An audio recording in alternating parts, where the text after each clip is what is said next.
നമസ്കാരമുണ്ട്. ഇപ്പോൾ വന്നത് തികച്ചും വ്യക്തിപരമായിട്ട് ഒരു കാര്യം പറയാൻ വേണ്ടിയിട്ടാണ്. അതായത് ഞാൻ ഇന്നലെ സുപ്രീം കോടതി ഒരു വിധി പുറപ്പെടുവിച്ചിട്ടുണ്ടായിരുന്നു. അതായത് ഒരു വധശിക്ഷ റദ്ദാക്കിക്കൊണ്ടുള്ള ഒരു വിധി. അതുമായി ബന്ധപ്പെട്ട ഒരു വീഡിയോ ഞാൻ ചെയ്തിട്ടുണ്ടായിരുന്നു. അപ്പോൾ അത് കണ്ട എൻ്റെ ഒരു പ്രിയപ്പെട്ട സുഹൃത്ത് എനിക്ക് മെസ്സേജ് അയച്ചു വാട്സപ്പ് വഴി. അതായത് കശ്മീരിൽ ഒരു ദുരന്തമുണ്ടായ സമയത്ത് താൻ എന്താ സുപ്രീം കോടതിയുമായി ബന്ധപ്പെട്ട ഒരു വീഡിയോ ചെയ്തത്, തനിക്ക് കശ്മീരുമായി ബന്ധപ്പെട്ട കാര്യത്തിൽ അഭിപ്രായമൊന്നും ഇല്ലേ എന്ന് ചോദിച്ചിട്ടാണ് അയാൾ മെസ്സേജ് അയച്ചത്. അതിന് മറുപടി പറയാനാണ് ഇപ്പോൾ വന്നത്. അതായത് സുപ്രീം കോടതിയുടെ 2 അംഗ ബെഞ്ചാണ് ദിവസങ്ങൾക്ക് മുൻപ് പറഞ്ഞത് സുപ്രീം കോടതിക്ക് മേലെ ഇവിടെ ഒന്നും ഇല്ല എന്നാണ്. ഇവിടുത്തെ കാര്യങ്ങളൊക്കെ സുപ്രീം കോടതിയാണ് തീരുമാനിക്കുന്നത് എന്നൊക്കെ ഒരു ധ്വനിയിലൂടെ 2 അംഗ ബെഞ്ച് കുറച്ച് കാര്യങ്ങൾ പറഞ്ഞിട്ടുണ്ടായിരുന്നു.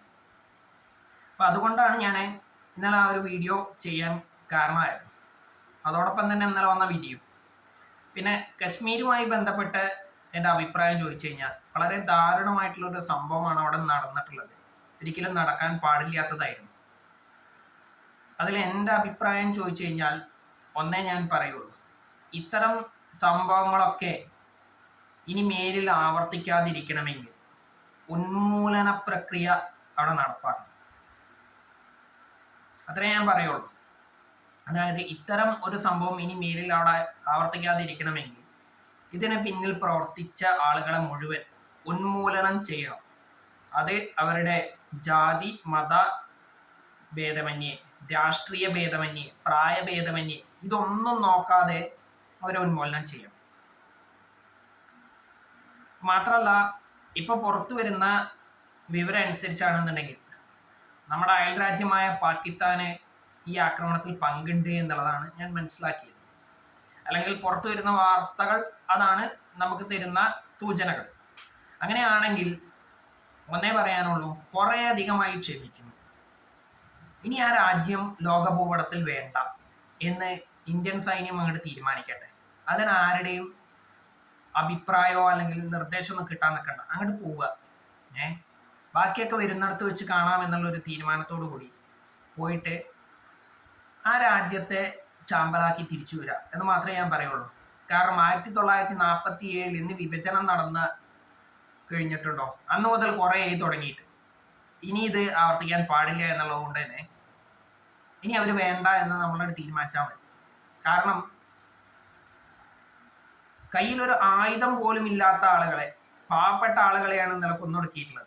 അതും ഞാൻ മനസ്സിലാക്കിയത് ശരിയാണെങ്കിൽ അവരുടെ ജാതി മതമൊക്കെ ചോദിച്ചിട്ട് തന്നെയാണ് കൊലപാതകം നടത്തിയിട്ടുള്ളത്, ഈ പൈശാചിക കൃത്യം നടത്തിയിട്ടുള്ളത്.